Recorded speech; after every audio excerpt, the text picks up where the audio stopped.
So my plan here is to loosen up these strings and pop the tailpiece off and be able to set that aside while I pull these guitar pickups out. I've already desoldered them in the back, so once I get them off, I can pop them out, put the new ones in, and then wire those up. So what I'm going to do here is I'm going to take a capo. If you got a good capo, or if you got two capos, even better. We're going to take one capo, and I'm going to put it at the thick point of the guitar, and I want to put the most pressure on the E string.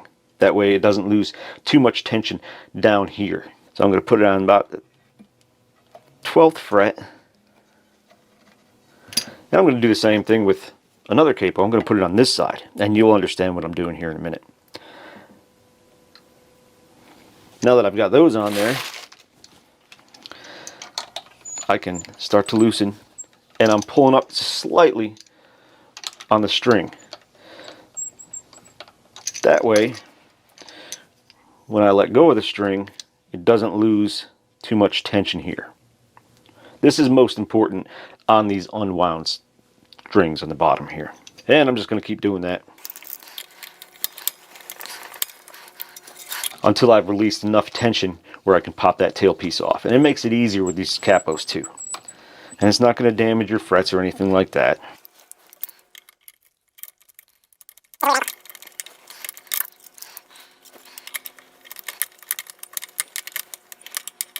And lastly, the E. This is usually the one that breaks, if any of them break, when you've loosened them up and tightened them up too many times. So now they still got some tension on this end, but this end I can just, if I have them loosened up enough, which I don't. So now I've got them loosened up enough here where I should be able to pop this off. And if it still seems a little too tight, pop off your bridge. But just try not to jostle the pegs there. Then you should be able to pop it off far enough to take it. And I can just set it aside, and I got all this room to work with over here. Just take all the old pickups off.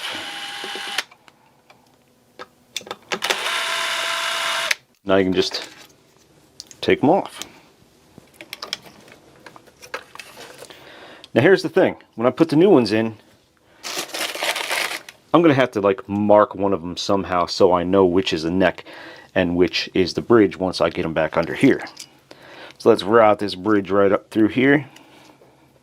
I did prep these a little bit.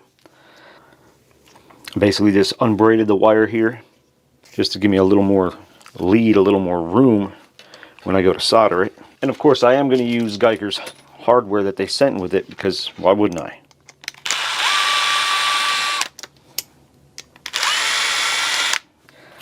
Let's get their hardware, separate it from the other hardware.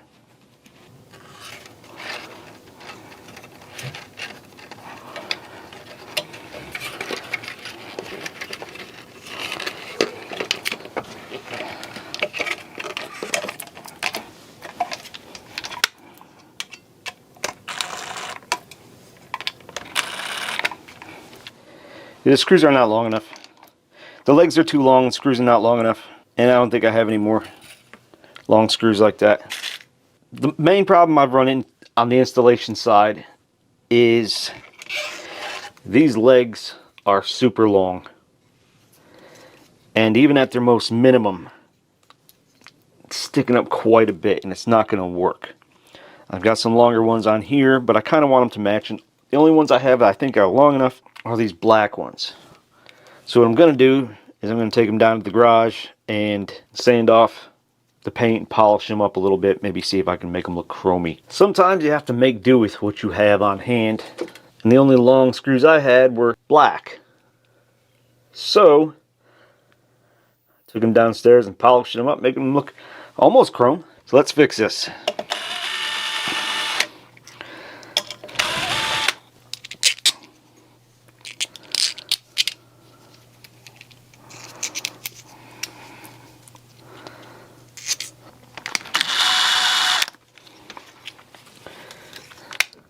Alright, now I got them back in there, and you can't tell those screws are black otherwise, unless you really look at it. And even then. So this will work. Let's get them in here, get it wired up. Well, I still got everything off. I'm gonna clean what I can here. Always take advantage of these times. Now we got everything here, and this is the fun part, is getting that tension back. You gotta be really careful so you don't scratch up your chrome.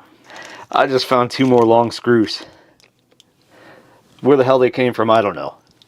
But I'm smiling right now. But they're flathead, so I didn't really want to use them anyway. Alright, now I'm gonna pull the tension of the string again.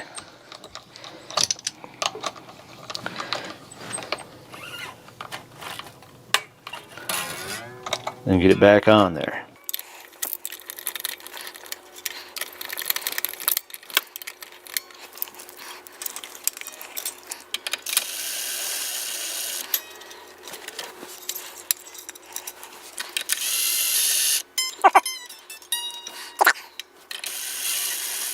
If any of these strings are going to break, it's going to be the E. Take your capos off, and we'll tune it later. I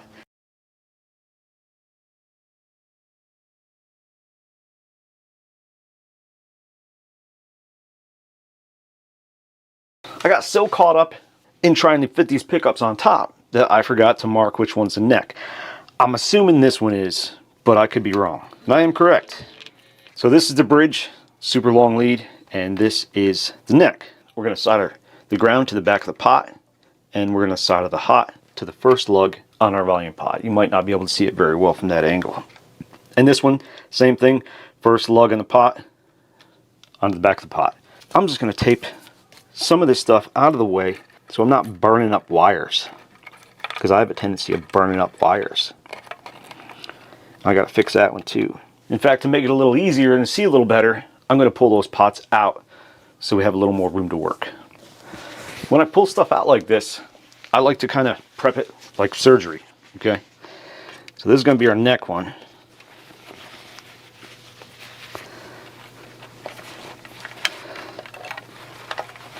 If you do it this way, it protects the body from getting marred up from the soldering iron or from solder dripping on it by accident. Hot solder will kind of do a little damage. So I'm going to go in from this side. I got some tweezers with some ceramic tips on them, so it's not burning up my fingers.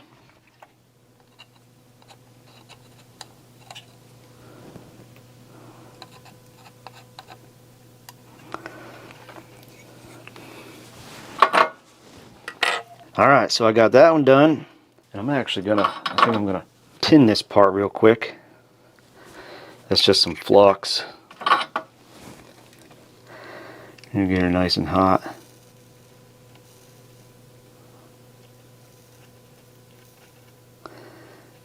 Tin it up. It's not the best, but it'll do. I already got some solder on here, kind of want to melt a little bit. Ugh, not my best soldering job. Not my worst. I'm going to go ahead and fix the bridge pot, because this part did come off. This goes to your tone pot. So come on out here, boys. Where's that other one? There he is. He's hiding.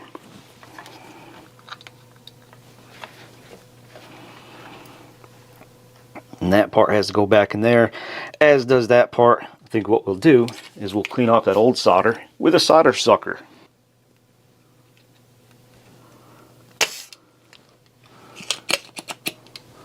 And now it's kind of clean.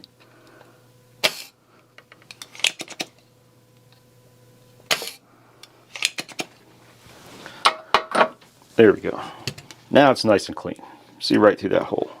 So that'll make it a little easier to do this.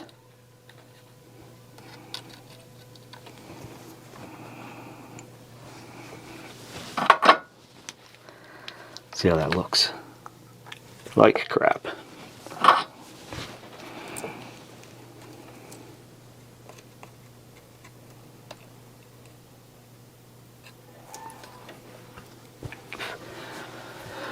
With the camera where it's at, it makes it kind of difficult for me to see. All right, let's ground it up. I think there's a ground wire right there that I need as well. So, oh, that looks terrible.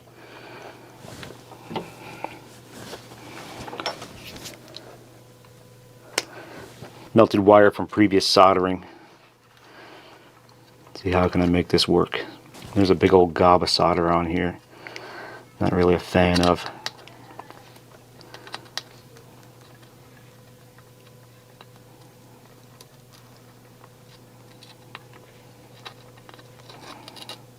Soldering old parts can always be kind of a mess, just because you have old solder there and it's just it's a mess. So sometimes it ends up looking like crap.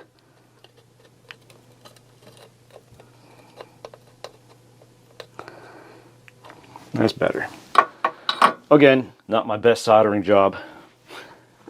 Far from my worst. But everything looks like it's in there pretty well. Alright, I got it back together. Everything's working fine. I'm going to tighten some stuff up, put the back cover on, tune it up. We're going to see how they sound.